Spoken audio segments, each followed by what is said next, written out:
Hello guys, welcome back to the channel. It is the day after the Chelsea game. As I'd said in the last video, I was working there and I got the pleasure, or should I say not so much pleasure, in watching the game that finished full time at Stamford Bridge. Chelsea 2, Crystal Palace 1.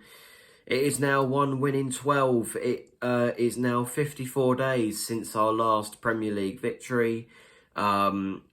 From top to bottom, this club absolutely stinks and Roy's got to go. The outlandish comments he's making about we're not playing teams around us. Did you not look at the Premier League table before the game? Chelsea were in the bottom half. He wanted top 10. At this point, he's not even keeping us up. 1 win in 12, Roy out. He has to go. I'm fed up of it. The substitutions. Again, carbon copy of the Brighton game, pretty much.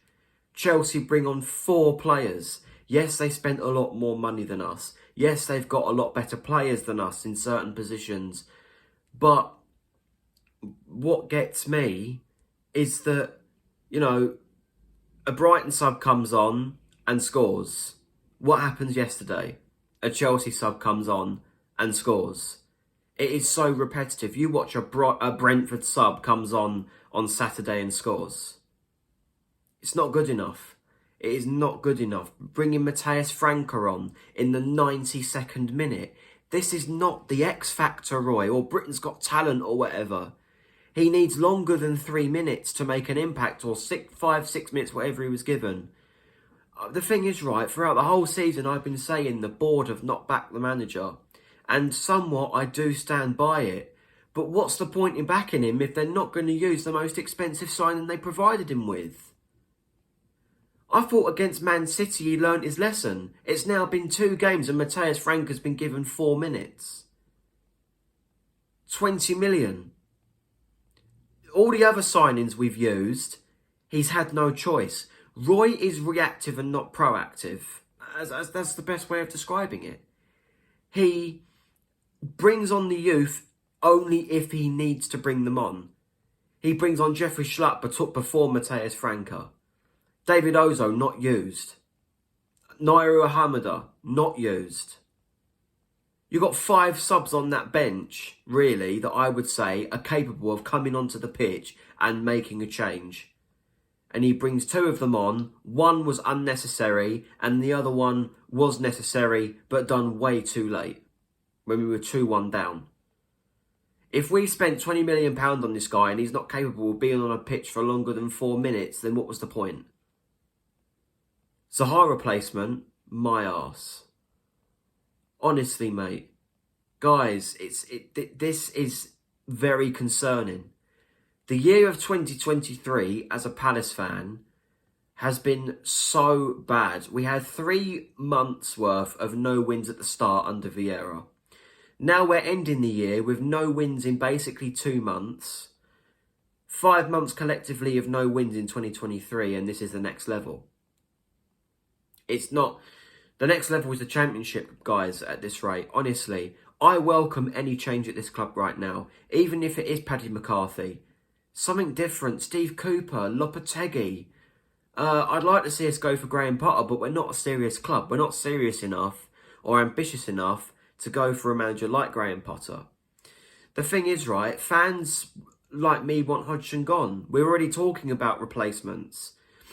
And the thing is, right, even though the pressure has come off the board a little bit in terms of backing the manager because Hodgson doesn't even use his squad. But what I will put pressure on the board on is the fact that Roy has lasted this long. 1 win in 12. That's relegation form. In terms of the teams he's been playing, this is a worse run than Vieira. I said it when we lost against Bournemouth. Since, we've played Liverpool, Man City, Brighton and Chelsea, lost 2 out of them 4 games. And only 1 of those 4 games, I would say the performance was acceptable. Yesterday wasn't the worst performance in the world. I will give the team credit for Elise's goal. It wasn't the worst performance in the world. But it wasn't good enough in terms of Premier League survival. And the thing is, I had a debate with a Palace fan on Boxing Day. I'll give credit to him. But the trouble is is that he's saying, why are you blaming Steve Parish so much when he hasn't even really got that much stake in the club as much as John Textor has and Harrison Blitzer? And I just said to him, quite simply, Steve Parish sees the team week in, week out. He knows what happens on the pitch, and we're not getting the players we need. If that first goal yesterday doesn't show that we need a new right back, then I don't know. Going forward, we look out of sorts. We have a couple of shots on goal, and again, I saw Palace fans walking out the ground saying, oh, at least we scored at Stamford Bridge. It's like we're back in 2015, 2016 when we just got promoted and, you know, we was a little bit more ambitious back then. Oh, at least we scored at Stamford Bridge. Yay. That could be the highlight of our season if we get relegated.